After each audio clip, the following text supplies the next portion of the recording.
कपीशति लोक उजागर रामदूतातुलित बलधाम अंजनी पुत्र पवन सुत नाम श्री गुरु चरण सरोज रज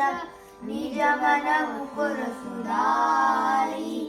भरनौ रघुवर विमल यश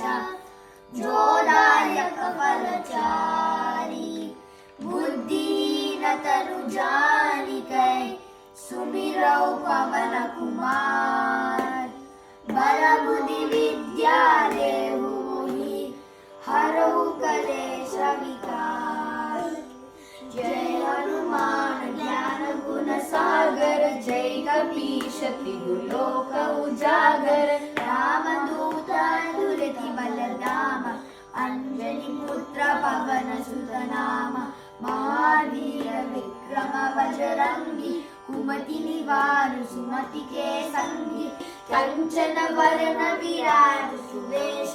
कानन कुंडल कुंचित केशा हाथ वज्र